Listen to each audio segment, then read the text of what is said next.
أعوذ بالله من الشيطان الرجيم بسم الله الرحمن الرحيم الحمدللہ 1990 سے ادارہ دعوت ارشاد الیگزینڈریا ورجینیا کے زیر اہتمام ہر اتوار بعد نماز ظہر درس قرآن کا یہ سلسلہ جاری ہے۔ آج مورخہ نومبر 13 2011 کا یہ درس قرآن سورۃ اعراف کی آیت نمبر 28 سے شروع ہو رہا ہے۔ اعوذ باللہ من الشیطان الرجیم بسم اللہ الرحمن الرحیم وَإِذَا فَعَلُوا فَاحِشَةً قَالُوا وَجَدْنَا عَلَيْهَا آبَاءَنَا وَاللَّهُ أَمَرَنَا بِهَا قُلْ إِنَّ اللَّهَ لَا يَأْمُرُ بِالْفَحْشَاءِ أَتَقُولُونَ عَلَى اللَّهِ مَا لَا تَعْلَمُونَ قُلْ أَمَرَ رَبِّي بِالْقِسْطِ وَأَقِيمُوا وُجُوهَكُمْ عِنْدَ كُلِّ مَسْجِدٍ وَادْعُوهُ مُخْلِصِينَ لَهُ الدِّينَ كَمَا بَدَأَكُمْ تعودون فَرِيقًا هَدَى وَفَرِيقًا حَقَّ عَلَيْهِمُ الضَّلَالَةُ إِنَّمَا اتَّخَذُوا الشَّيْطَانَ إِنَّهُمُ اتَّخَذُوا الشَّيْطَانَ أَوْلِيَاءَ مِن دُونِ اللَّهِ وَيَحْسَبُونَ أَنَّهُمْ مُهْتَدُونَ يَا بَنِي آدَمَ خُذُوا زِينَتَكُمْ عِنْدَ كُلِّ مَسْجِدٍ وَكُلُوا وَاشْرَبُوا وَلَا تُسْرِفُوا إِنَّهُ لا يحب المسرفين۔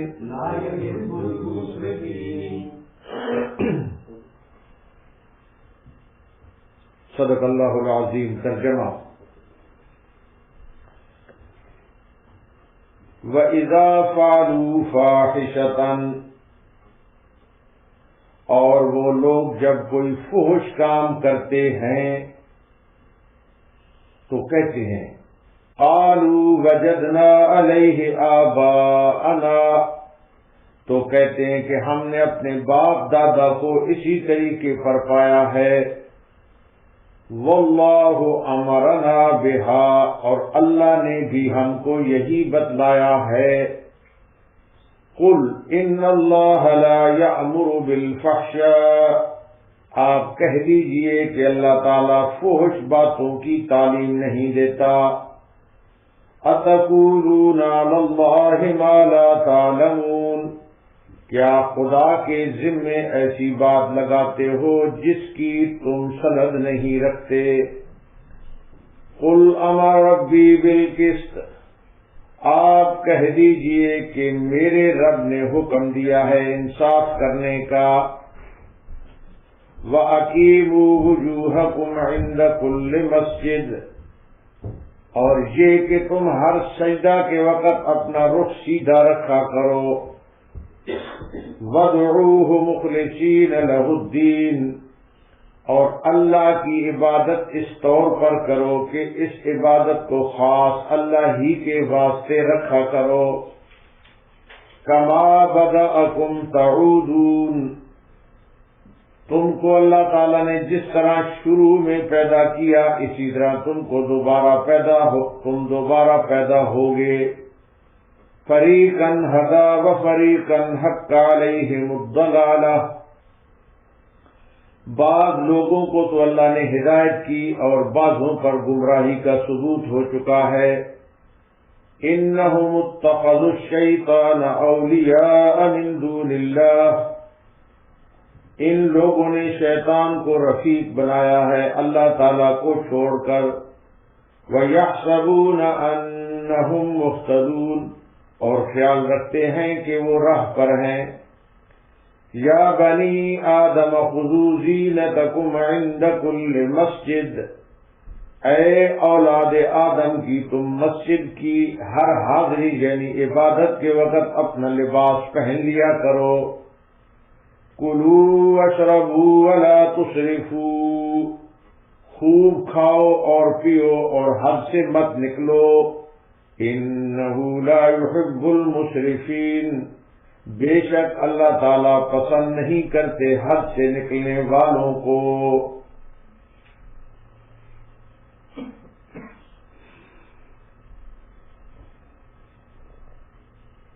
اسلام میں جاہلیت عرب کے زمانے میں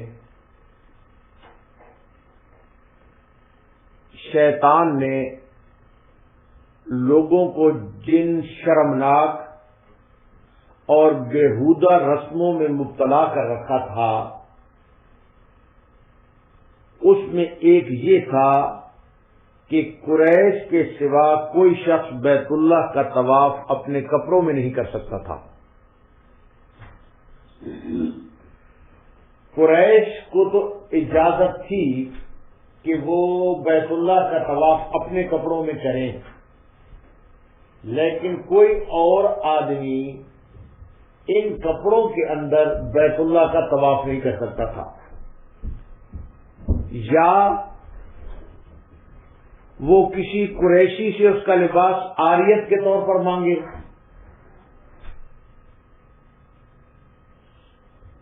کسی قریشی سے جو طواف کرنے والا آدمی ہے وہ اپنے لباس میں تو اس نے کر نہیں سکتا۔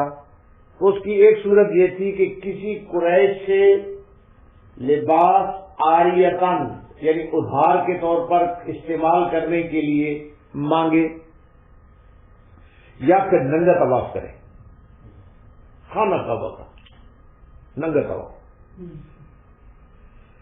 ظاہر ہے کہ سارے عرب کو قریش کے لوگ کپڑا نہیں دے سکتے تھے، پوری دنیا کو قریش کے لوگ کپڑے دیں یہ تو ان سے ممکن نہیں تھا۔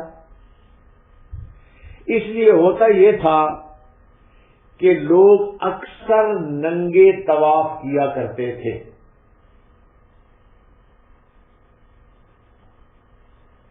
اور اپنے اس فعل کی شیطانی حکمت یہ بیان کرتے، ننگا طواف کرتے اور اپنے اس فعل کی شیطانی حکمت یہ بیان کرتے کہ جن کپڑوں میں ہم نے گناہ کیے ہیں، جن کپڑوں میں ہم نے کیا کیے ہیں؟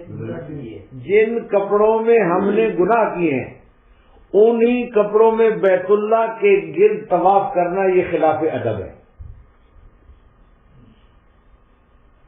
یہ ان کو شیطان نے پٹی بڑھائی تھی کہ جن کپڑوں کے اندر کیا ہو چکے ہیں؟ گناہ۔ تو یہ گناہ آلود کپڑے، ان کے ساتھ خانہ کعبہ کا طواف کرنا یہ خلاف ادب ہے، ادب کے خلاف ہے۔ اور عقل کے اندھے یہ نہ سمجھتے تھے، وہ عقل کے اندھے اس بات کو نہیں سمجھتے تھے کہ ننگے طواف کرنا اس کے زیادہ خلاف ادب ہے۔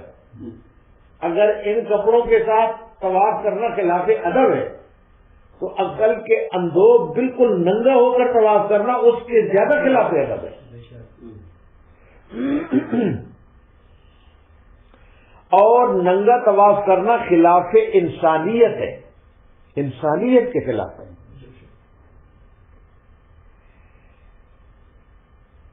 یہ صرف قریش کا قبیلہ بوجہ خدام حرم ہونے کے، جو قریش تھے یہ خانہ کعبہ کے خدام تھے، کسٹوڈین، تو یہ قریش بوجہ خانہ کعبہ کے خدام ہونے کے اس اریانی کے قانون سے مستثنا تھے کہ ان کو ننگا ہونے کی ضرورت نہیں ہے. یہ لوگ چونکہ خانہ کعبہ کے خادم ہیں تو یہ اس قانون سے مستثنا ہے. یہ اس قانون سے کیا ہے؟ آج کے درس میں پہلے اس بےہودہ رسم جو ننگا طواف کرنے والی تھی اس کو مٹانے اور اس کی خرابی بتلانے کے لیے آج کی یہ جو درس کی پہلی آیت ہے اس سلسلے میں نازل ہوئی. آج کے درس کی پہلی آیت اس سلسلے میں نازل ہوئی. اس آیت میں فرمایا کہ جب یہ لوگ کوئی فحش کام کرتے ہیں، اس آیت میں فرمایا جا رہا ہے کہ جب یہ لوگ کیا کرتے ہیں، کوئی فحش کام کرتے ہیں، جو لوگ ان کو اس فحش کام سے منع کرتے ہیں، پھر یعنی یہ لوگ فحش کام کرتے ہیں اور جو لوگ ان کو اس فحش کام سے کیا کرتے ہیں، منع کرتے ہیں، تو ان کا جواب یہ ہوتا ہے کہ ہمارے باپ دادا بوڑھے یہی کرتے آئے ہیں. ہمارے باپ دادا اور بوڑھے لوگ یہی کرتے آئے. اور وہ کہتے کہ ان باپ دادا کا طریقہ چھوڑنا ہمارے لیے آر ہے. باپ دادے کا طریقہ چھوڑنا ہمارے لیے کیا ہے؟ آر ہے اور ہمارے لیے شرم کی بات ہے. ہمارے لیے کیا ہے؟ شرم کی بات. اور یہ بھی کہتے کہ اللہ نے ہم کو ایسے ہی حکم دیا. دو باتیں کہتے، ایک کہتے کہ یہ آباء و اجداد ہمارے ایسا کرتے آئے، اور دوسرا یہ کہتے تھے کہ اللہ نے ہم کو ایسے ہی حکم دیا ہے. یہ ننگا طواف کرنا یہ اللہ نے ہم کو ایسا کیا کر دیا ہے؟ حکم دیا. اس آیت میں فاحشہ فرمایا گا، اذا فعلوا فاحشہ، فحش کام سے مراد اکثر مفسرین کے نزدیک ننگا طواف کرنا ہے. فاحشہ سے مراد کیا ہے؟ ننگا طواف کرنا ہے. اور اصل میں فحشا اور فاحشہ ایسے برے کام کو کہا جاتا ہے جس کی برائی انتہا کو پہنچی ہوئی ہو. فحش ایسے کام کو کہتے ہیں کہ جس کی برائی کس کے اوپر پہنچی ہوئی ہو؟ انتہا کو پہنچی ہوئی ہو. عقل، فہم، فطرت سلیمہ کے نزدیک بالکل واضح اور کھلی ہو کہ یہ چیز بہت بری ہے، اس کو کہتے ہیں فحشا، فحش. پھر ان لوگوں نے یعنی مشرکین نے جو ننگا طواف کرتے تھے، جو کیا کرتے تھے، پھر ان لوگوں نے اپنی اس بےہودہ رسم کے جواز کے لیے دو دلیلیں پیش کی. ننگا طواف کرنے والے جو لوگ تھے اپنی جو ان کی بےہودہ رسم تھی اس کی کتنی دلیلیں پیش کی؟ دو دلیلیں. ایک تو دلیل تھی ہم باپ دادا کی تقلید کرتے ہیں. باپ دادا کی کیا کرتے ہیں؟ سورۃ بقرہ میں آباء و اجداد کی اندھی تقلید، اس کے متعلق اللہ پاک نے فرمایا گویا کہ آباء و اجداد کی اندھی تقلید کرنے کی اجازت نہیں ہے. آباء و اجداد کی اندھی تقلید کرنے کی اجازت نہیں ہے. سورۃ بقرہ میں اللہ پاک فرماتے ہیں اَوَلَوْ كَانَ آبَاؤُهُمْ لَا يَعْقِلُونَ شَيْئًا وَلَا يَهْتَدُونَ. کیا وہ آباء و اجداد کی تقلید کریں گے اس کے باوجود کہ ان کے آباء و اجداد نہ عقل رکھتے ہوں اور نہ ہدایت رکھتے ہوں؟ اس کے باوجود ان کی وہ تقلید کریں گے؟ ہاں، اگر کسی شخص کے آباء و اجداد صحیح رستے کے اوپر ہو آبا و اجداد کس کے اوپر ہو؟ اگر کسی کے آبا و اجداد صحیح راستے پر گامزن ہوں تو ان کی پیروی کرنا اچھی بات ہے. ان کی پیروی کرنا کیا ہے؟ اچھی بات ہے. جیسے کہ حضرت یوسف علیہ السلام نے فرمایا،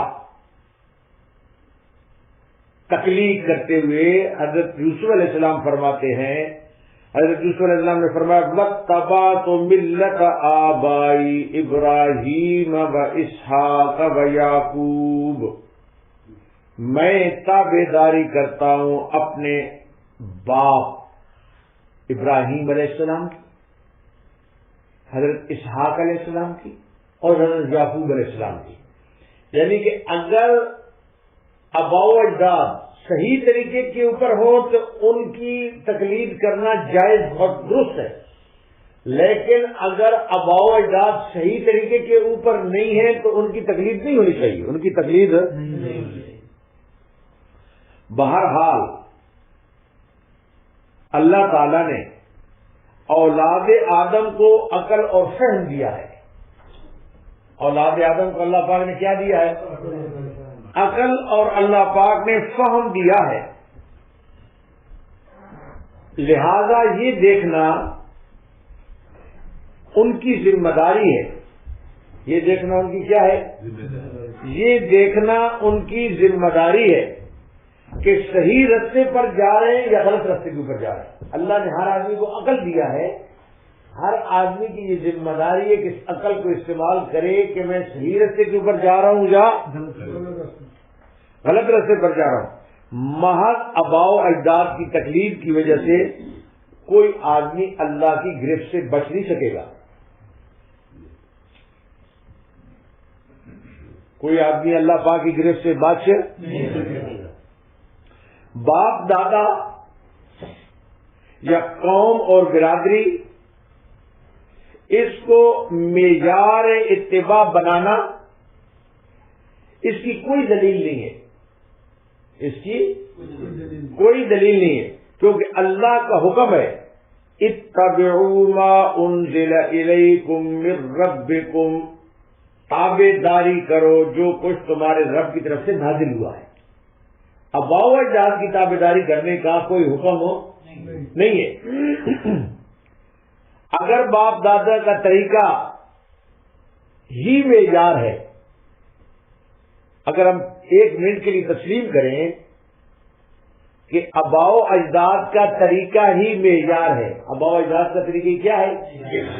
معیار ہے، تو پھر دنیا بھر کے سارے گمراہ، دنیا بھر کے سارے گمراہ کا طریقہ پھر تو صحیح ہے، اس وجہ سے کہ ان کے گمراہوں کے باپ دادا سارے گمراہ ہی کام کرتے آئے.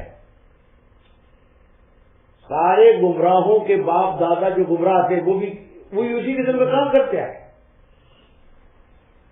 غرض ان جاہلوں کی جو ننگا طواف کرتے تھے، غرض ان جاہلوں کی یہ دلیل کوئی قابل توجہ نہیں ہے، کوئی قابل نہیں ہے، توجہ نہ تھی. اس لیے دوسرے مقام پر اللہ پاک نے اس مقام پر ان کا اس دلیل کا جواب نہیں دیا، دوسرے مقام کے اوپر اللہ پاک نے ان کا جواب دیا کہ اگر باپ دادا کوئی جہالت کا کام کریں تو وہ کسی طرح قابل اتباع نہیں ہو سکتا، وہ کسی طرح قابل اتباع نہیں ہوتا. دوسری دلیل جو انہوں نے دی تھی، جو ننگا طواف کرتے تھے، کہ ان لوگوں نے اپنے ننگے طواف کے جواز یہ پیش کیا کہ ہمیں اللہ نے حکم دیا. ایک تو کہا کہ آبا و اجداد، اور دوسری دلیل یہ تھی کہ ہم کو اللہ نے کیا دیا ہے؟ ہم کو اللہ نے حکم دیا. یہ سراسر بہتان تھا، یہ سراسر کیا تھا؟ اور حق تعالی کے حکم کے خلاف ایک چیز کو اللہ کے منسوخ کر دیا، اللہ پاک کو کیا کر دیا؟ منسوخ کر دیا. تو اس کے جواب میں جناب نبی کریم صلی اللہ علیہ وسلم کو اللہ پاک نے ارشاد فرمایا، اور فرمایا دیکھیے قل ان اللہ لا یامر بالفحشاء. تو توجہ فرمائیں، فرمایا وَإِذَا سورۃ اعراف آیت نمبر 28 کا پہلا حصہ، فرمایا وَإِذَا فَعَلُوا فَاحِشَةً قَالُوا وَجَدْنَا عَلَيْهِ آبَاءَنَا، اور جب وہ لوگ کوئی فحش کام کرتے ہیں، اور فحش سے مراد اکثر مفسرین کے نزدیک کیا ہے؟ ننگا طواف. کیا ہے؟ وَإِذَا فَعَلُوا فَاحِشَةً قَالُوا وَجَدْنَا عَلَيْهِ آبَاءَنَا، جب وہ لوگ کوئی فحش کام کرتے ہیں تو کہتے ہیں کہ ہم نے اپنے باپ دادا کو اسی طریقے پر پایا. ننگے وہ بھی طواف کرتے تھے، ہم بھی کر رہے ہیں. تو ایک تو کہتے تھے باپ دادا، اور دوسری ان کی دلیل تھی کہ اللہ نے بھی ہم کو یہی حکم دے رکھا ہے. اللہ نے ہم کو کیا دے رکھا ہے؟ واللہ امرنا بہا، اور اللہ نے بھی ہم کو یہی بتلایا ہے. تو اللہ نے یہ جو کہا نا کہ اللہ نے ہم کو یہی بتایا ہے، اس کا اللہ پاک جواب دیتے ہیں. وہ جو باپ دادے والی بات تھی اس کا اور جگہ کو جواب دیا گیا، لیکن یہاں پر اللہ پاک نے اس کا جواب دیا جو انہوں نے کہا کہ ہم کو ننگا طواف کرنے کا اللہ نے حکم دیا ہے. اللہ نے کیا دیا ہے؟ قل، اے پیغمبر کہا آپ فرما دیں، آپ ان کو کہیں ان اللہ لا یأمر بالفحشاء، آپ کہہ دیجئے کہ اللہ تعالیٰ فحش باتوں کی تعلیم نہیں دیتا. اللہ پاک فحش باتوں کی تعلیم نہیں دیتا، کیونکہ ایسا فحش باتوں کی تعلیم دینا حکمت اور شان قدوسی کے خلاف ہے. اللہ کی حکمت اور اس کی شان قدوسی کے خلاف ہے. برائی پر آمادہ کرنا تو شیطان کا فعل ہے. برائی پر آمادہ کرنا کس کا کام ہوتا ہے؟ شیطان کا فعل ہوتا ہے. لہذا تمہارا یہ دعویٰ کہ اللہ نے ہم کو حکم دیا یہ بالکل باطل ہے. یہ بالکل کیا ہے؟ اللہ تعالی بہنا طواف کا حکم دے، یہ تمہارا دعویٰ بالکل کیا ہے؟ باطل ہے. اور آگے فرمایا اتقولون علی اللہ ما لا تعلمون، کیا خدا کے ذمے ایسی باتیں لگاتے ہو جس کی تم سند نہیں رکھتے. اللہ کے ذمے ایسی باتیں لگاتے ہو جس کی تم کوئی سند نہیں رکھتے. بلا تحقیق کسی شخص کی طرف بھی کسی کام کو منسوب کرنا یہ انتہائی دلیری اور ظلم ہے. یعنی کہ بلا تحقیق کہ عام آدمی کے طرف بھی کام منسوب کرنا کہ یہ فلاں نے کام کیا ہے، یہ ظلم ہے. یہ کیا ہے؟ ظلم ہے. اور پھر اللہ کی طرف منسوب کرنا اس سے بڑھ کر اور کیا ظلم ہوگا؟ یہ تو بہت بڑا ظلم ہے. تو پھر اللہ جل شانہ کی طرف ایسی چیز کو منسوب کرنا یہ کتنا بڑا ظلم عظیم ہوگا. اور آگے فرمایا سورت آراف کی آیت نمبر 29 فرمایا کل امر ربی بالقسط، آپ کہہ دیجئے کہ میرے رب نے حکم دیا ہے انصاف کرنے کا. میرے رب نے حکم دیا کس چیز کا؟ انصاف کرنے کا. قسط ایسے درمیانی رستے کو کہتے ہیں جو افراط اور تفریط سے پاک ہو. قسط بولتے ہیں ایسا رستہ جو افراط اور تفریط سے پاک ہو. افراط اور تفریط سے کیا ہو؟ پاک ہو. چنانچہ توحید عدل ہے. توحید کیا ہے؟ توحید عدل ہے. اور شرک غلوب ہے. شرک کیا ہے؟ یعنی کہ بڑھا کر کسی چیز کو پیش کر دینا. توحید عدل ہے اور شرک غلوب ہے. شرک کیا ہے؟ شرک غلوب ہے. افراط اور تفریط. اسی طرح بے حیائی بھی افراط میں داخل ہے. بے حیائی بھی کس میں داخل ہے؟ افراط میں داخل ہے. بھلا وہ کیسے اللہ پاک کی ذات بے حیائی کا حکم دے سکتے ہیں جبکہ وہ افراد میں داخل ہے؟ جب وہ کس میں داخل ہے؟ اللہ پاک تو کس کا؟ عدل کا حکم دیتے ہیں. اللہ پاک کس کا حکم دیتے ہیں؟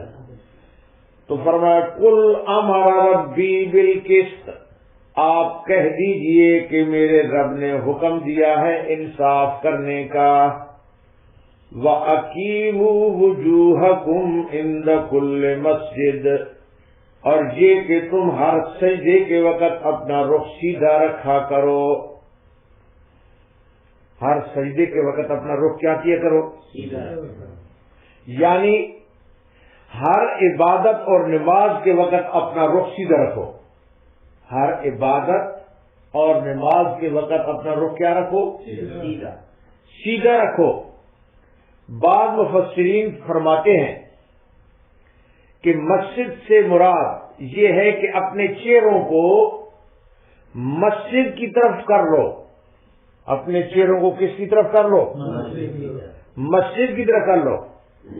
اور مسجد کی طرف جانا باجماعت نماز کے لیے ہوتا ہے. مسجد کے لیے جو جانا ہے اس کا جو بڑا مقصد ہے باجماعت نماز پڑھنا. کیا ہوتا ہے؟ مسجد میں جانے کا سب سے بڑا مقصد یہ ہوتا ہے کہ باجماعت نماز کا آدمی پڑھے. کیا پڑھے؟ باجماعت نماز پڑھے. لہذا نماز باجماعت کی تاکید بہت زیادہ آئی ہے. بعض فقہا کے نزدیک نماز باجماعت فرض ہے. بعض فقہا کے نزدیک نماز باجماعت کیا ہے؟ فرض ہے. جبکہ امام احمد بن حنبل رحمت اللہ علیہ کے نزدیک نماز باجماعت یہ واجب ہے. نماز باجماعت کیا ہے؟ واجب ہے. امام ابو حنیفہ رحمت اللہ علیہ کے نزدیک نماز باجماعت سنت موقدہ ہے.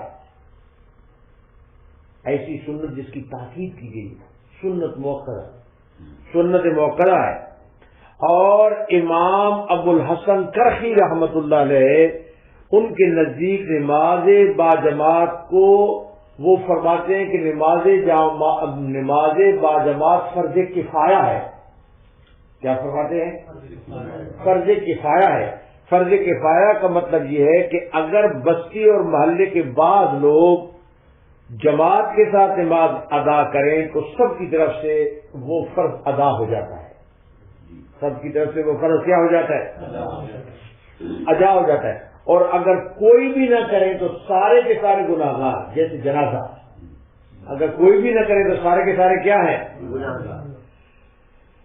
حدیث میں ہے، توجہ فرماؤ نماز باجماعت کے متعلق. حدیث میں جناب رسول اللہ صلی اللہ علیہ وسلم نے ارشاد فرمایا اگر کسی گاؤں اور جنگل یا صحرا میں 3 آدمی بھی موجود ہوں، اگر کسی گاؤں میں یا کسی جنگل میں یا کسی صحرا میں کتنے آدمی موجود ہوں؟ فرمایا اگر کسی گاؤں میں یا جنگل میں یا صحرا میں 3 آدمی بھی موجود ہوں اور وہ باجماعت نماز ادا نہ کریں تو ان پر شیطان مسلط ہو جاتا ہے. 3 آدمی ہیں اور اگر وہ باجماعت نماز ادا نہ کریں تو ان کے اوپر کون مسلط ہو جاتا ہے؟ شیطان. نیز باجماعت نماز ادا کرنا، جو باجماعت ادا کرنا ہے نماز کا ادا کرنا، یہ 27 گنا اکیلے نماز پڑھنے سے بڑھا ہوا ہے. جس شخص نے باجماعت نماز ادا کی اس نے 27 گنا زیادہ ثواب لے لیا ہے.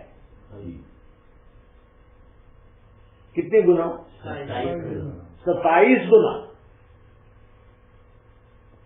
جماعت سے غیر حاضر رہنا یہ تو جماعت کے ساتھ فائدے ہیں. جماعت سے غیر حاضر ہونا، جناب رسول اللہ صلی اللہ علیہ وسلم فرماتے ہیں جو لوگ جماعت سے غیر حاضر رہتے تھے، جو لوگ جماعت سے کیا رہتے تھے، تو جناب رسول اللہ صلی اللہ علیہ وسلم نے ارشاد فرمایا کہ میں چاہتا ہوں جماعت کھڑی کرا دوں. میں چاہتا ہوں، حضور صلی اللہ علیہ وسلم نے فرمایا کہ جماعت کو کیا کرا دوں؟ میں چاہتا ہوں کہ جماعت کو کھڑی کرا دوں اور کچھ لوگوں کو ساتھ لے کر جاؤں اور نماز میں شامل نہ ہونے والے لوگوں کے گھروں کو لکڑیاں ڈال کر آگ لگا دوں.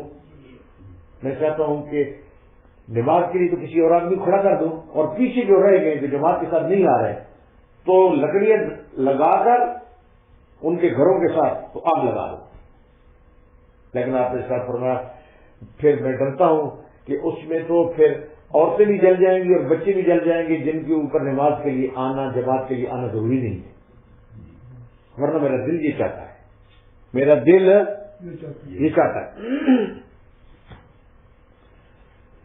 حضرت عبداللہ ابن مسعود رضی اللہ تعالیٰ عنہ سے روایت ہے نماز با جماعت کے متعلق۔ کس کے متعلق؟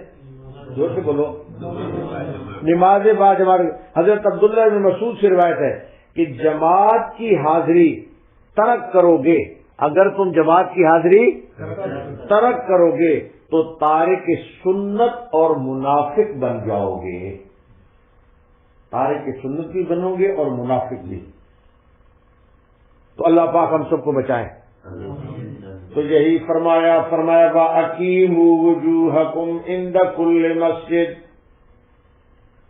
اور تم ہر سجدے کے وقت اپنا رخ سیدھا رکھا کرو، وَادْعُوهُ مُخْلِصِينَ لَهُ الدِّينَ، اور اللہ کی عبادت اس طور پر کرو کہ اس عبادت کو خاص اللہ ہی کے واسطے رکھا کرو، اللہ کی عبادت ایسے کہ اللہ ہی کے واسطے وہ عبادت ہونی چاہیے، اللہ ہی کے واسطے، اللہ تعالی کو یعنی اس طرح پکارو کہ عبادت خالص اسی کی ہو، عبادت خالص اسی کی ہو، اور اس میں کسی دوسرے کی شرکت کسی حیثیت سے نہ ہو، یعنی یہاں تک کہ ریا اور نمود وغیرہ سے وہ پاک ہونی چاہیے، ریا نہیں ہونی چاہیے، نام و نمود نہیں ہونا چاہیے۔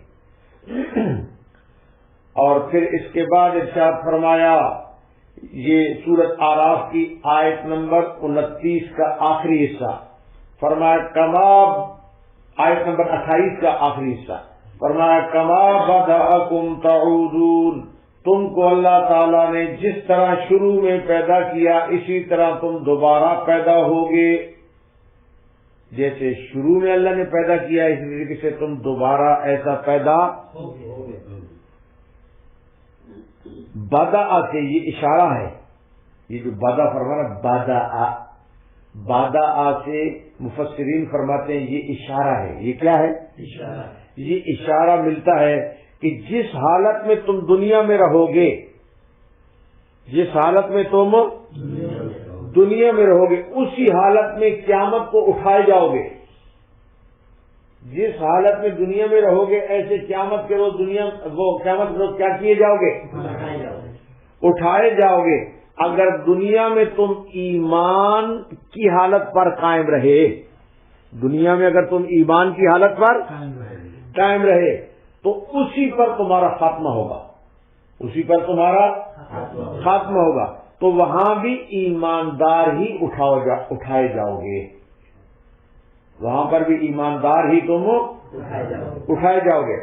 حدیث میں ارشاد فرمایا گیا اسی چیز کو، فرمایا یبعث ما مات علیہ، انسان اس چیز پر دوبارہ اٹھایا جائے گا جس پر اس کی موت واقع ہوگی، اسی کے اوپر آدمی اٹھایا جائے گا جس کے اوپر اس کی کیا واقع ہوگی؟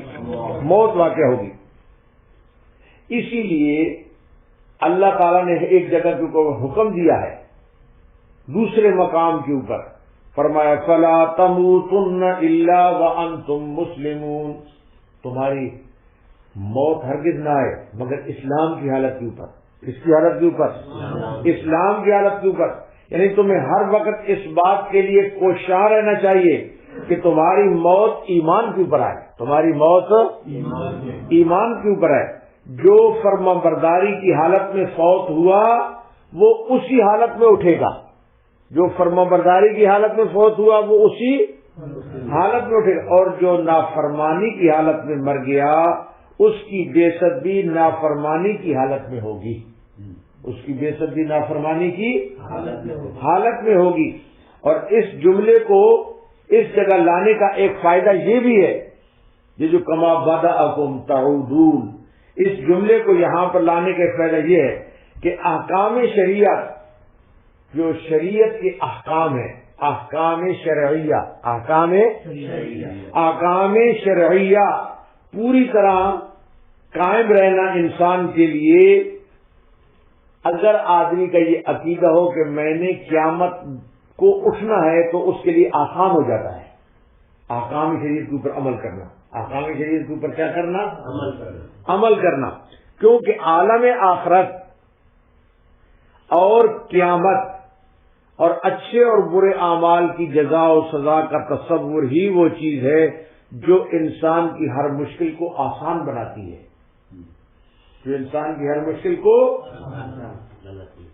آسان بناتی ہے اور ہر تکلیف کو راحت بناتی ہے. ہر تکلیف کو راحت بناتی ہے.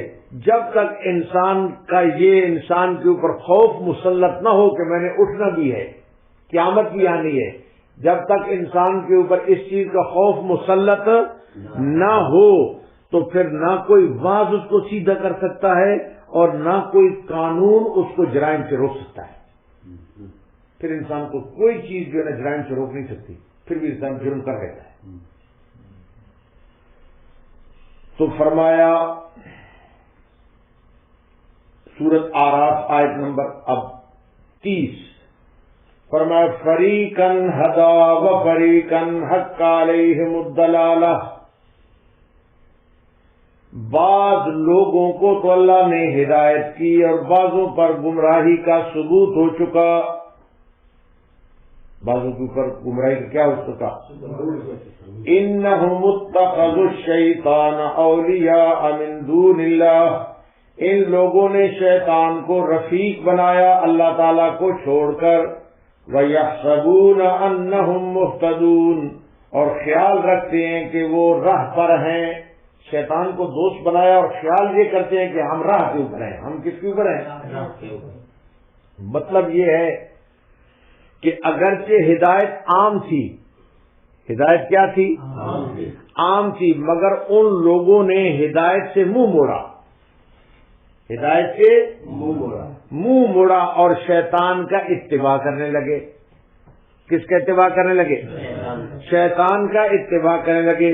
اور ستم بالائے ستم یہ ہوا کہ اپنی بیماری کو صحت کہا. ہیں بیمار اور کہتے ہیں ہم صحت مند ہیں. اپنی بیماری کو کیا کہا؟ اپنی بیماری کو صحت اور اپنی گمراہی کو ہدایت کہا. اپنی گمراہی کو ننگا طواف کر رہے ہیں تو یہ تو بیماری ہے، اس کو کہتے ہیں صحت ہے. اپنی بیماری کو صحت کہا اور اپنی گمراہی کو ہدایت کہا.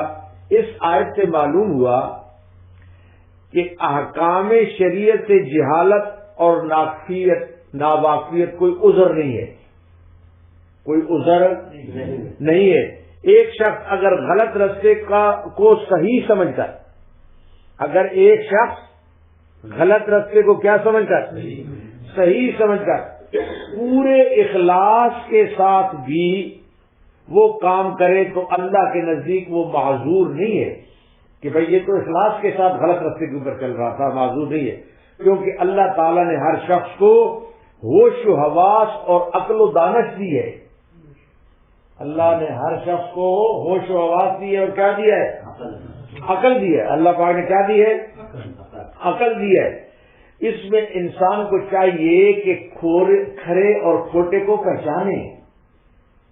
کھرے کھوٹے کو پہچانے اور غلط صحیح کو پہچانے. صرف عقل اور دانش پر نہ چھوڑے. اللہ پاک نے اس سلسلے میں رسول بھیجے اور اللہ پاک نے اس سلسلے میں کتابیں بھیجی ہیں تاکہ انسان اپنا رستہ صحیح متعین کرے.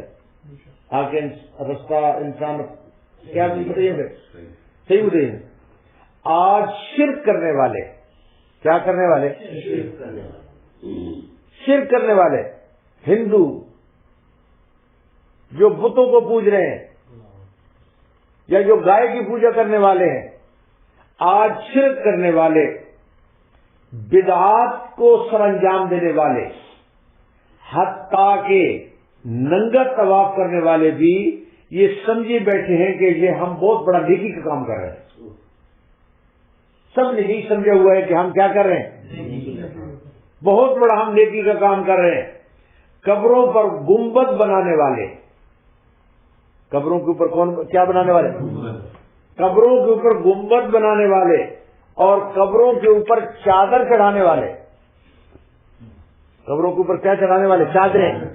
قبروں کے اوپر چادریں چڑھانے والے اور عرس منانے والے. کیا منانے والے؟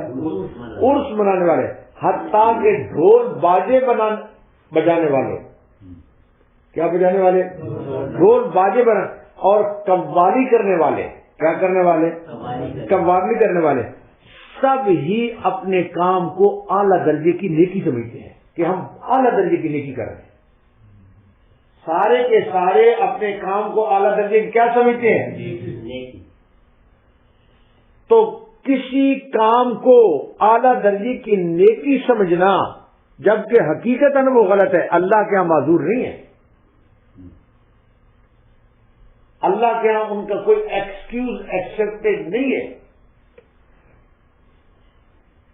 بہرحال کام وہ ہونا چاہیے کہ جس سے اللہ پاک راضی ہو. جس سے کیا ہو؟ اللہ پاک راضی ہو. تو بہرحال یہ شیطان اپنے کام کو غلط طریقے کے اوپر لوگوں کو لگا کر شیطان یہ کہتا ہے کہ تو بالکل کام صحیح کر رہا ہے، تو اپنے کام کو کیا کر رہا ہے. جیسے وہ طواف ننگا کرتے تھے اور شیطان نے ان کو کہا ہوا تھا تم بالکل ٹھیک کر رہے. سورۃ کہف میں اللہ پاک نے فرمایا ایک جگہ کے اوپر اسی چیز کو فرمایا قل هل ننبئکم بالاخسرین اعمالا. اللہ پاک فرماتے ہیں کہ کیا ہم تم کو نہ بتائیں کہ جن کے اعمال بالکل ضائع ہو جائیں گے. قل هل ننبئکم بالاخسرین اعمالا الذین ضل سعیہم فی الحیاۃ الدنیا، کہ جو اپنی دنیاوی زندگی کے اندر گمراہ ہو گئے. وَيَحْسَبُونَ أَنَّهُمْ يُحْسِنُونَ صُنْعًا، اور وہ گمان کرتے ہیں کہ وہ بڑے اچھے کام کر رہے ہیں. وہ بڑے اچھے کام کر رہے ہیں. تو بہرحال اس کے بعد ارشاد فرمایا سورۃ اعراف کی آیت نمبر ہے 31. کون سی ہے؟ 31. فرمایا یا بنی آدم خذوا زینتکم عند کل مسجد. فرمایا اے اولاد آدم کی تم مسجد کی ہر حاضری یعنی عبادت کے وقت اپنا لباس پہن لیا کرو. کیا پہن لیا کرو؟ اس آیت سے صحابہ اور تابعین اور ائمہ مجتہدین نے کئی احکامات نکالے ہیں. توجہ فرماؤ، اس آیت سے یہ جو یا بنی آدم خذوا زینتکم عند کل مسجد، اس آیت سے صحابہ کرام، تابعین اور ائمہ مجتہدین انہوں نے اس آیت سے کئی مسائل نکالے ہیں. کیا نکالے ہیں؟ کئی مسائل نکالے ہیں. نمبر 1، جس طرح ننگا طواف کرنے سے منع کیا گیا، ننگا طواف کرنے سے کیا کیا گیا؟ منع کیا گیا. اسی طرح ننگے نماز پڑھنا بھی حرام ہے. جیسے ننگا طواف کرنا حرام ہے، اسی طریقے سے ننگا نماز پڑھنا، ننگے نماز پڑھنا بھی کیا ہے؟ حرام ہے. کیونکہ حدیث شریف میں ہے، فرمایا الطواف حول البیت مثل الصلاۃ الا انکم تتکلمون. فرمایا حضور اکرم صلی اللہ علیہ وسلم نے کہ طواف جو ہے، طواف یہ بھی مثل صلاۃ کے ہے. یہ جو خانہ کعبہ کے ارد گرد طواف کیا جاتا ہے، فرمایا کہ یہ طواف مثل کس کے ہے؟ مثل نماز کے ہے. الا انکم تتکلمون، مگر یہ کہ تم اس طواف کے دوران بات کر سکتے ہو. نماز کے دوران آدمی بات نہیں کر سکتا، لیکن اگر طواف آدمی کر رہا ہے اور کوئی ضروری بات کرنی ہے، آدمی طواف کے دوران بات کر سکتا ہے. طواف کے دوران بات کر سکتا ہے. لیکن فرمایا کہ طواف مثل نماز کے ہیں. طواف مثل نماز کے.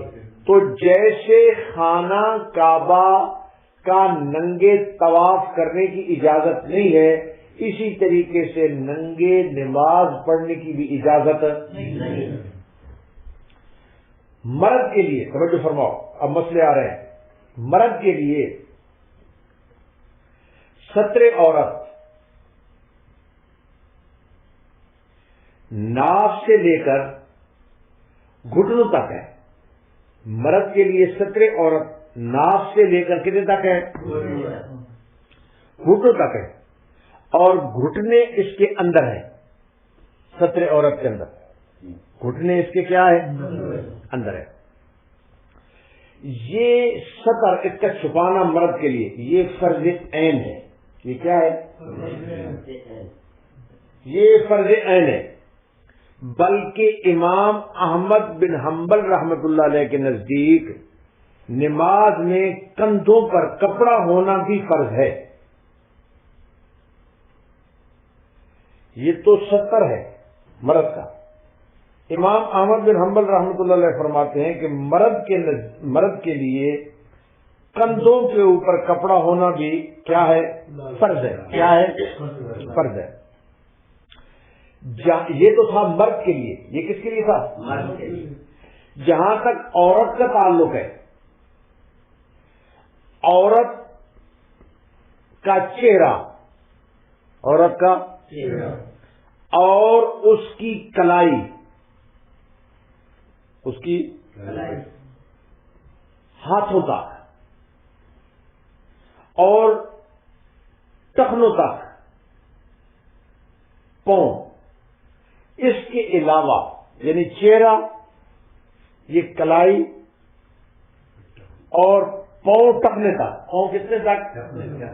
پاؤں ٹخنے تک، یہ فرمایا یہ تمام کا تمام، اس کے علاوہ عورت کا تمام جسم ستر ہے۔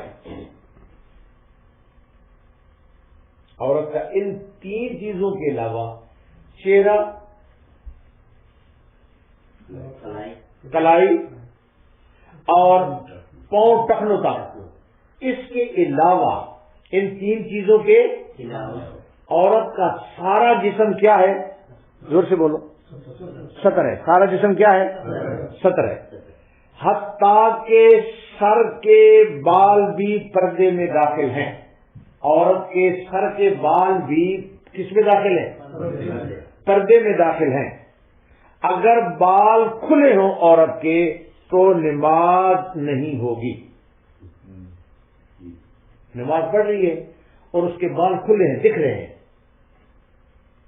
تو عورت کی نماز نہیں ہوگی۔ ایک حدیث میں ارشاد فرمایا، جناب رسول اللہ صلی اللہ علیہ وسلم نے ارشاد فرمایا، بالغ عورت کی نماز بغیر دوپٹے کے جائز نہیں۔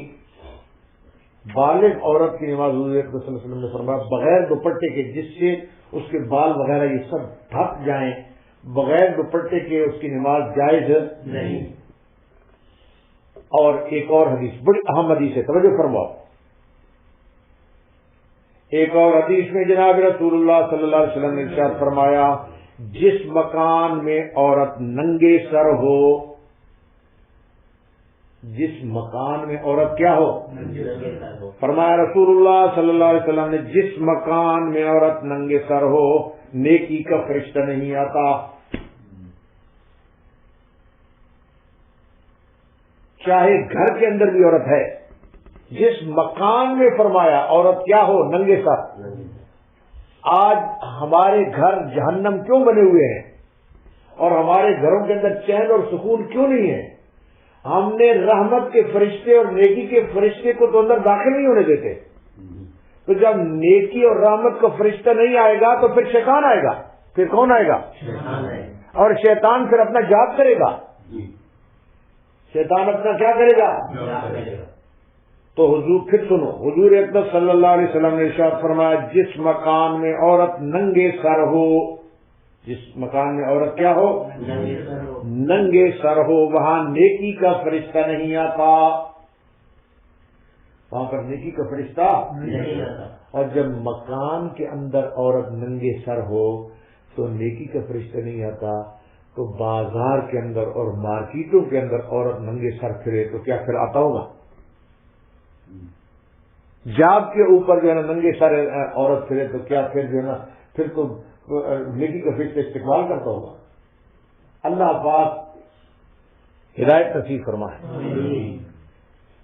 عورت کا توجہ فرماؤ آگے، عورت کا سر، عورت کا گردن، سر اور کیا گردن، بازو، کیا بازو، پنڈلی، کیا چیز اگر کھلی ہو، کیا ہو، سر کھلا ہو، گردن کھلا ہو، بازو کھلے ہو، پنڈلی کھلی ہو، تو ایسے لباس میں رہنا جائز نہیں ہے. ایسے لباس میں رہنا کیا نہیں ہے؟ جائز نہیں ہے. اور نماز بھی ادا نہیں ہوتی. یہ کھلا ہے، پنڈلی کھلی ہے، سر کھلا ہے، گردن کھلا ہے، یہ رہنا اس حالت میں جائز بھی نہیں ہے اور نماز بھی جائز نہیں.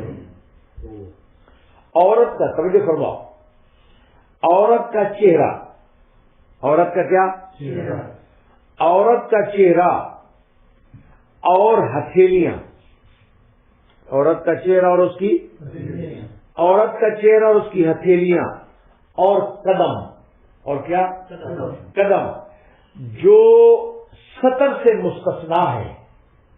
یہ کیا چیزیں ہیں سطر سے؟ تین چیزیں، چہرہ، ہتھیلیاں اور قدم. یہ سطر سے کیا ہیں؟ یہ سطر سے مستثنا قرار دیے گئے. اس کا معنی یہ ہے کہ نماز میں یہ جو مستثنا ہے اس کا معنی یہ ہے کہ نماز میں اس کے یہ اعضاء اگر کھلے ہوں تو نماز میں کوئی خلل نہیں ہے.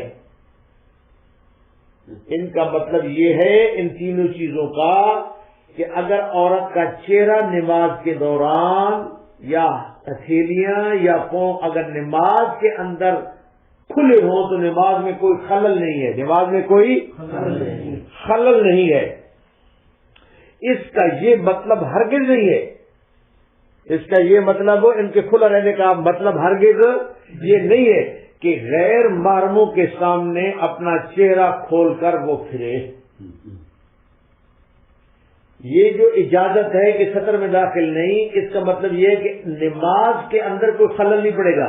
نماز جب اللہ کے سامنے نماز پڑھ رہی ہے اس میں کوئی خلل نہیں، لیکن اس چہرے کو جو سطر میں داخل نہیں کیا گیا اس کا یہ مطلب نہیں ہے کہ غیر محرموں کے سامنے اپنے چہرے کو دکھاتی پڑے کہ یہ سطر میں داخل نہیں ہے.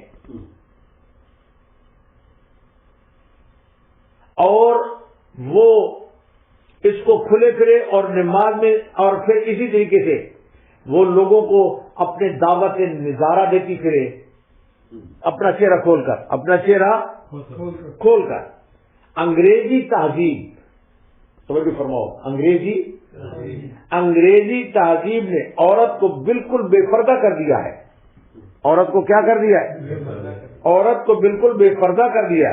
حالانکہ سورۃ نور میں اللہ پاک واضح فرماتے ہیں عورت کے لیے. کس جگہ میں؟ سورۃ نور کے اندر اللہ پاک واضح فرماتے ہیں. اللہ پاک فرماتے ہیں، فرمایا وَلَا يُبْدِينَ زِينَتَهُنَّ إِلَّا مَا ظَهَرَ مِنْهَا وَلَا يَضْرِبْنَ بِخُمُرِهِنَّ عَلَى جُيُوبِهِنَّ. اللہ پاک فرماتے ہیں کہ عورتیں اپنی زیب و زینت کا اظہار نہ کریں. اللہ پاک فرماتے ہیں عورتیں اپنے زیب و زینت کا اظہار نہ کریں. وَلَا يُبْدِينَ زِينَتَهُنَّ. اللہ پاک فرماتے ہیں، یہ اللہ کا حکم ہے، کسی مفتی اور مولوی کا حکم ہو نہیں. فرمایا وَلَا يُبْدِينَ زِينَتَهُنَّ إِلَّا مَا ظَهَرَ مِنْهَا. اللہ پاک فرماتے ہیں کہ عورتیں اپنی زیب و زینت کا اظہار نہ کریں اور اپنے سینوں کے اوپر اپنی اوڑھنیاں اوڑھے رکھیں. اپنے سینوں کے اوپر اوڑھنیاں کیا کریں؟ اوڑھے رکھیں. اپنی اوڑھنیاں کیا رکھیں؟ اوڑھے رکھیں. ایک بات. نمبر 2، نماز میں صرف سطر پوشی ہی مطلوب نہیں ہے. توجہ فرماؤ، بات ہماری ابھی جو اور آ رہی ہے. نماز میں یہ تو بات ابھی تک تھی، ہم نے سطر پوشی کی کہ بھائی عورت کو کتنے تک اور مرد کو کتنے تک نماز میں سطر پوشی کرنی ہے. نماز میں سطر پوشی کے علاوہ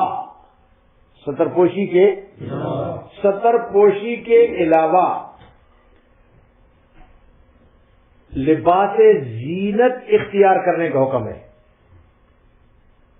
نماز میں سطر پوشی کے علاوہ لباس زینت اختیار کرنے کا کیا ہے؟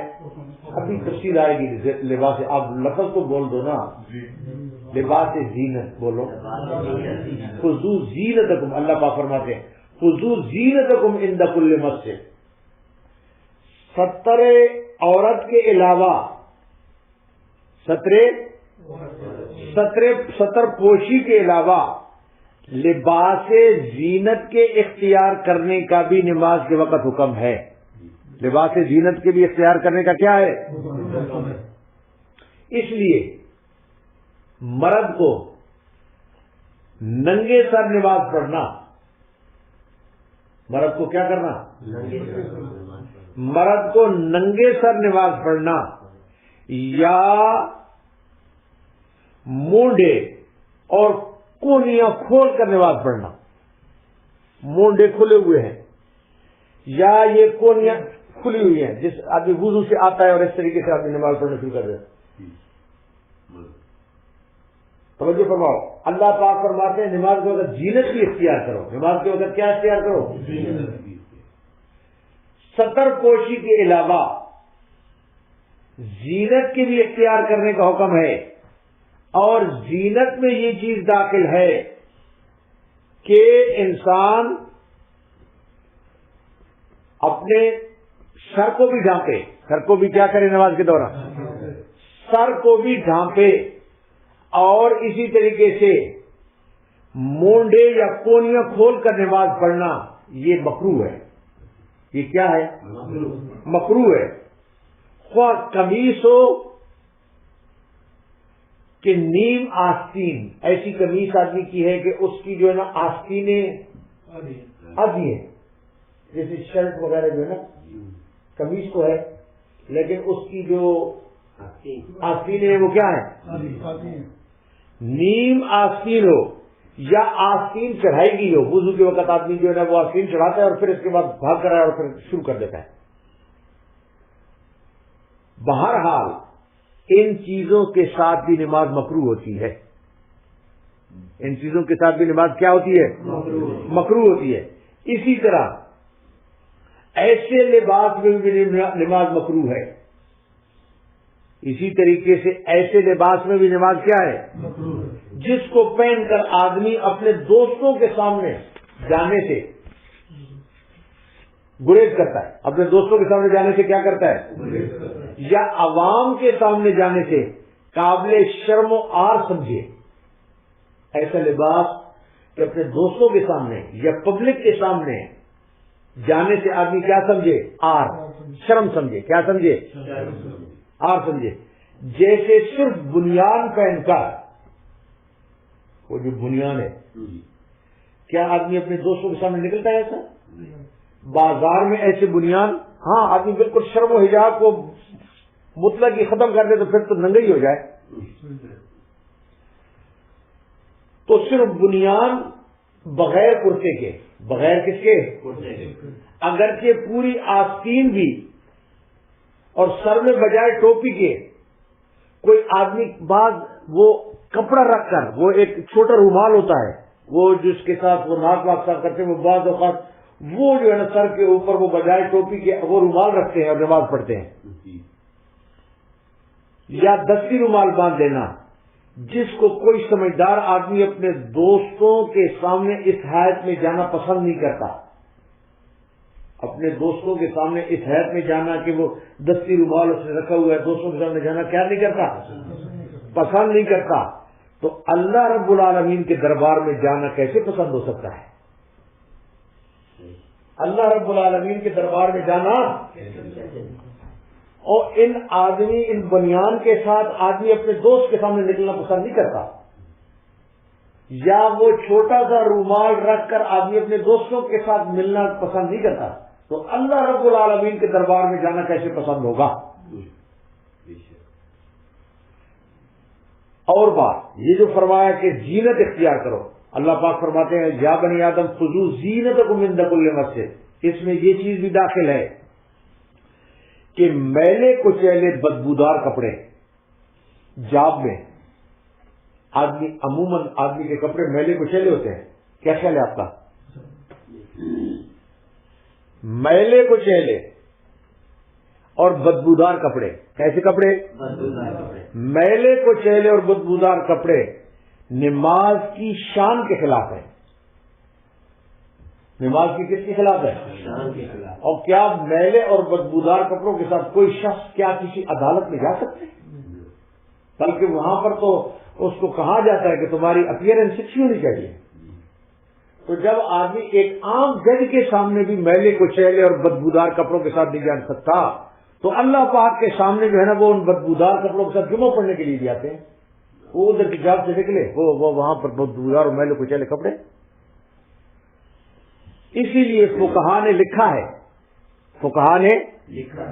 ہے کہ جو کپڑے پہن کر آدمی بازار میں اور احباب میں جانے میں آدمی کا دل منقبض ہو، دل کے اندر گھٹن محسوس ہو، منقبض کہتے ہیں کہ آدمی اس کپڑے کو پہن کر یا اس حیت میں جانا، اس سے آدمی کو تھوڑی سی گھٹن اور شرم محسوس ہوتی ہے۔ کیا محسوس ہو رہی ہوتی ہے؟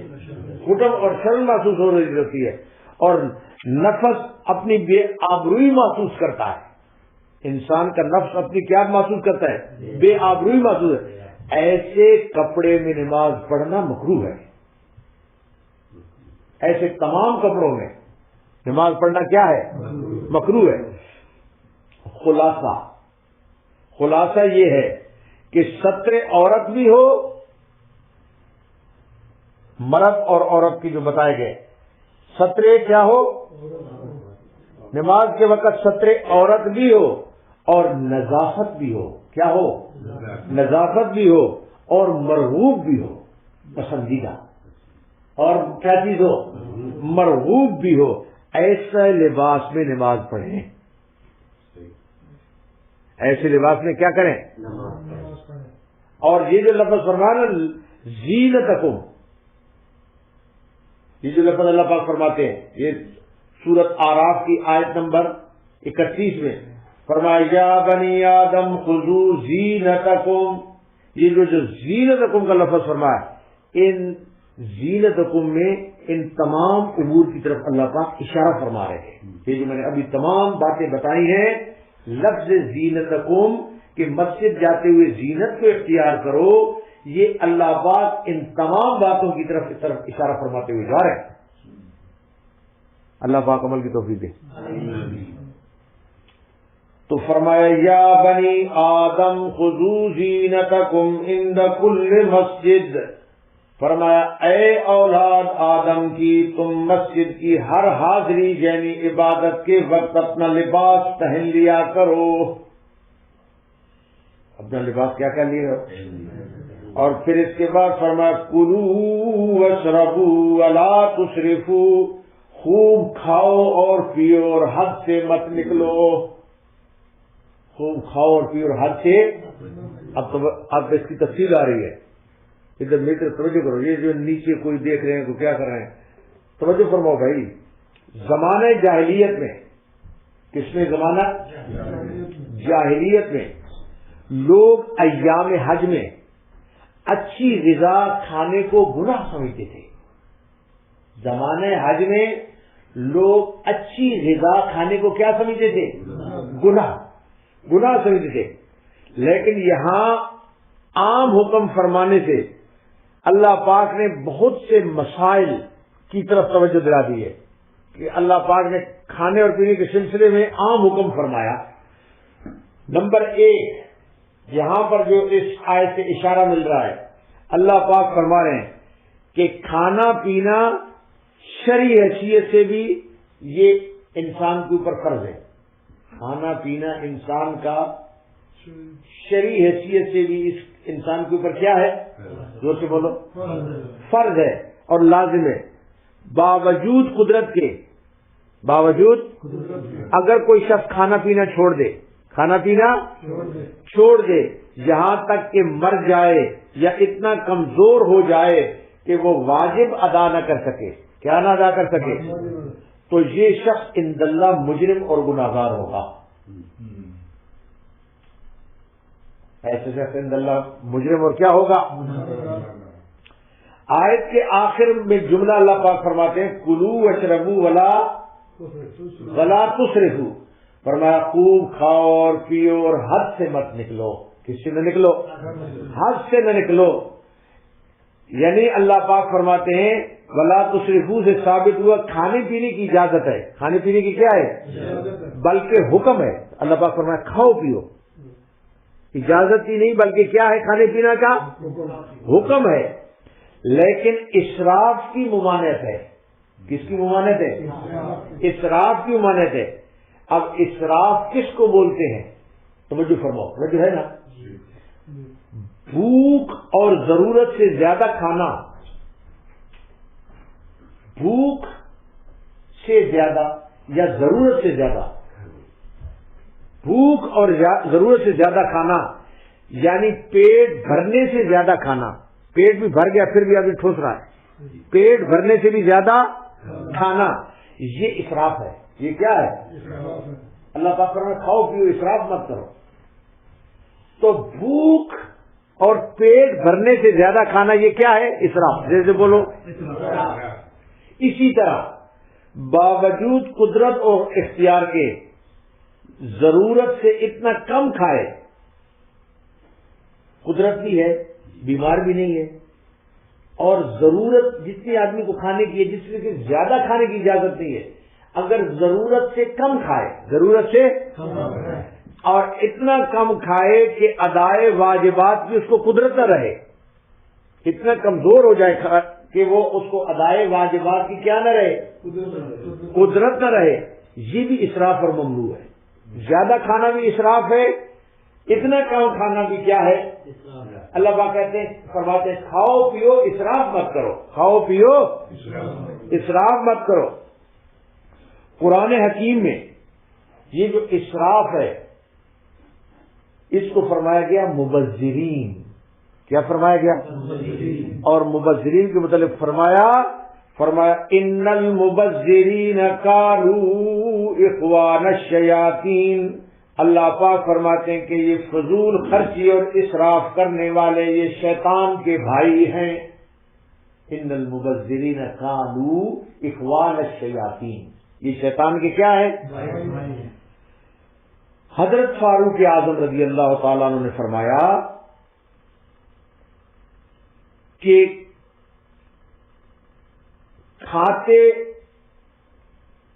کھانا زیادہ آج فرماتے ہیں حضرت فاروق اعظم کے بہت کھانے سے، حضرت فاروق اعظم فرماتے ہیں بہت کھانے سے اور پینے سے بچو. حضرت فاروق اعظم فرماتے ہیں بہت کھانے اور پینے سے بچو، کیونکہ وہ جسم کو خراب کرتا ہے. بہت زیادہ کھانا اور پینا جسم کو کیا کرتا ہے؟ خراب کرتا ہے اور بیماریاں پیدا کرتا ہے.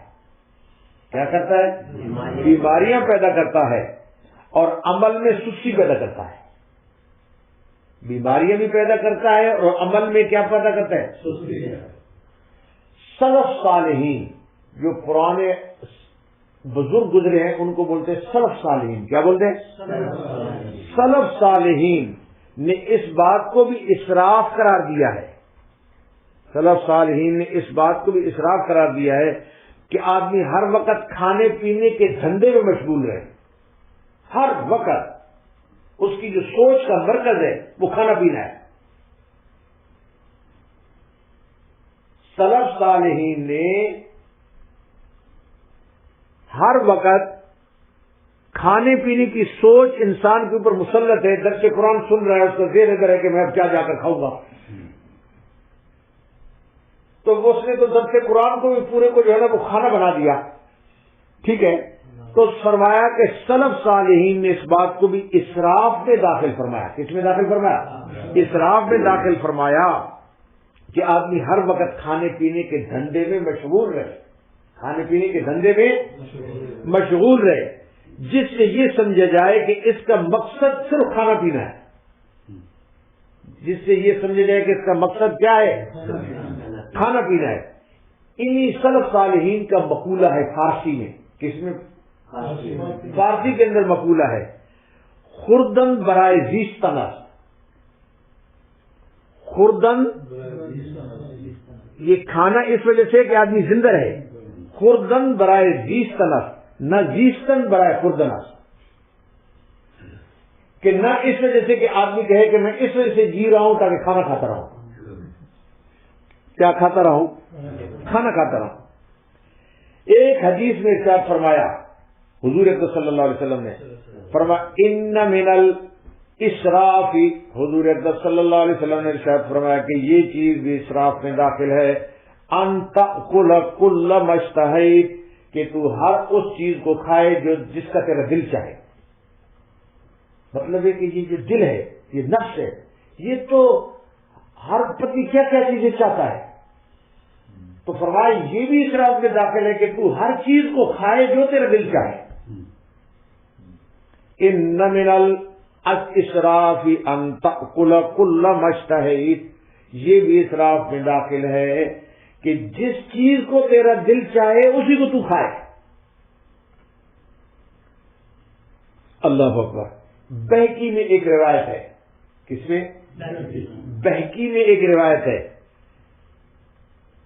کہ حضرت عائشہ صدیقہ رضی اللہ تعالی عنہا نے ایک مرتبہ حضرت عائشہ صدیقہ رضی اللہ تعالی عنہا کو ایک مرتبہ جناب رسول اللہ صلی اللہ علیہ وسلم نے دیکھا، حضور اکرم صلی اللہ علیہ وسلم نے ایک مرتبہ حضرت عائشہ صدیقہ کو کیا کیا؟ دیکھا۔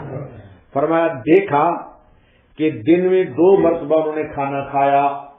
کتنی مرتبہ؟ 2 مرتبہ۔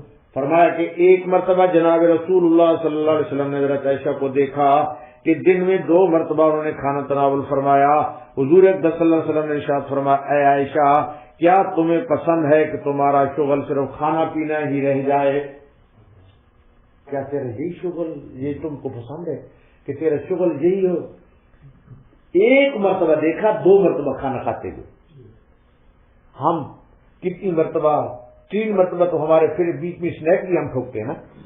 ہاں، مطلب یہ ہے کہ صبح بریک فاسٹ، پھر اس کے بعد جو ہے وہ اس کے بعد جو ہے وہ لنچ ہے، پھر اس کے بعد ڈنر ہے، اور بیچ میں اسنیک ٹھوکے ہوئے ہیں کہ بھائی بیچ میں جو ہے نا اسنیک کر لیا کرو۔ ہاں، تو حضور اکرم صلی اللہ علیہ وسلم نے حضرت عائشہ کو 2 مرتبہ، تو حدیث پھر سنیں، بہقی کی روایت ہے، حضرت عائشہ صدیقہ کو ایک مرتبہ جناب رسول اللہ صلی اللہ علیہ وسلم نے دیکھا کہ دن میں 2 مرتبہ انہوں نے کھانا تناول فرمایا۔ آپ نے ارشاد فرمایا کہ اے عائشہ، کیا تمہیں پسند ہے کہ تمہارا شغل صرف کھانا پینا ہی رہ جائے؟ کیا یہ تم کو پسند ہے؟ یعنی گویا کہ حضور اکرم صلی اللہ علیہ وسلم نے اس کو پسند نہیں فرمایا، 2 وقت کے کھانے کو بھی۔ سبحان اللہ۔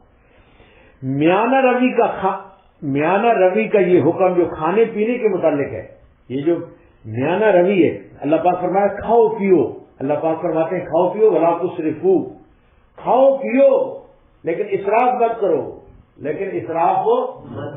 یہ جو کھانے پینے میں میانہ روی کا حکم ہے، یہ صرف کھانے پینے کے ساتھ ہی خاص نہیں ہے، بلکہ پہننے اور رہنے سہنے کے متعلق بھی یہی حکم ہے کہ پہننے کے اندر بھی اسراف مت کرو، رہنے سہنے کے اندر بھی اسراف مت کرو۔ یعنی حضرت عبداللہ ابن عباس فرماتے ہیں، کون فرماتے ہیں؟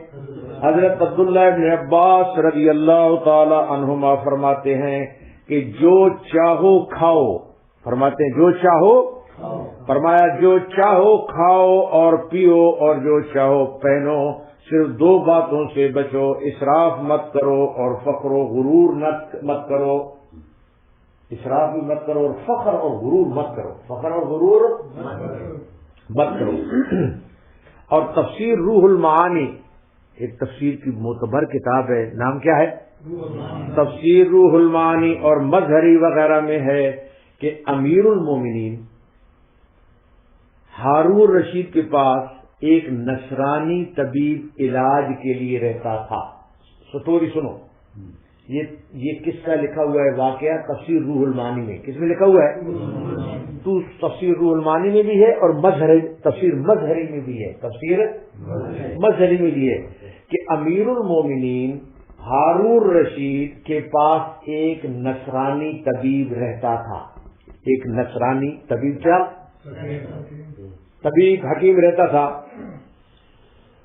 تو اس نے ایک دفعہ، وہ جو طبیب تھا، اس نے ایک دفعہ حضرت علی ابن حسین ابن واقد، حضرت علی ابن حسین ابن واقد سے کہا، اس طبیب نے، کہ تمہاری کتاب قرآن میں علم طب کا کوئی حصہ نہیں ہے.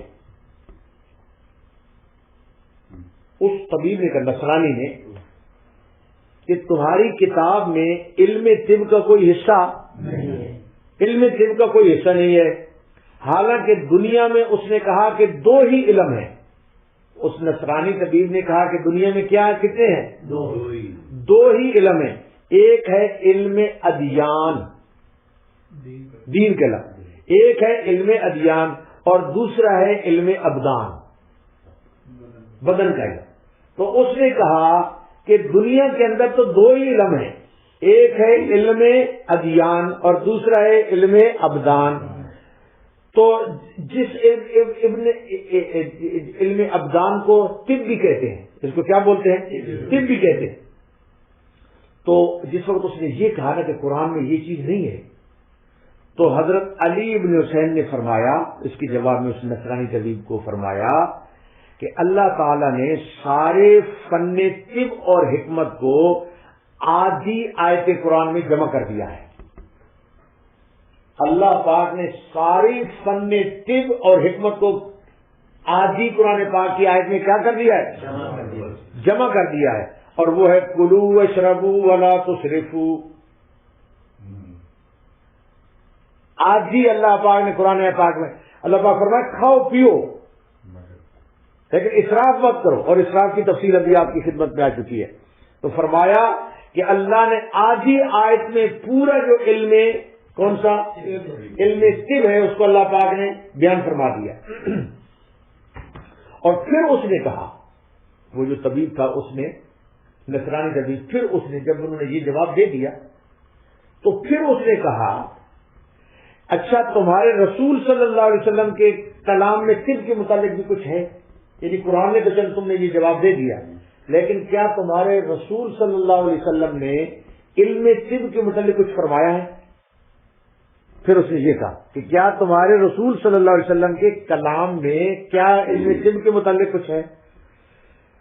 تو انہوں نے کہا کہ جناب رسول اللہ صلی اللہ علیہ وسلم نے چند کلمات میں سارے فن طب کو جمع کر دیا ہے. حضور اکرم صلی اللہ علیہ وسلم نے اپنے چند کلمات میں پورے فن طب کو کیا کر دیا ہے؟ جمع کر دیا ہے. حضور اکرم صلی اللہ علیہ وسلم نے ارشاد فرمایا کہ معدہ بیماریوں کا گھر ہے.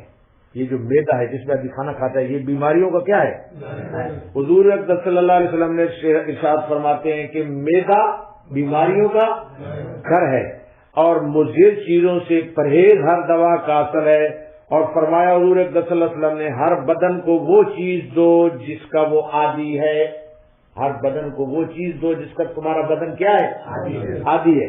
اور نصرانی جو طبیب ہے، وہ جو بات یہ کر رہا تھا، نصرانی طبیب نے یہ سن کر کہا کہ تمہاری کتاب اور تمہارے رسول نے جالینوس کے لیے کوئی طب میں بات نہیں چھوڑی.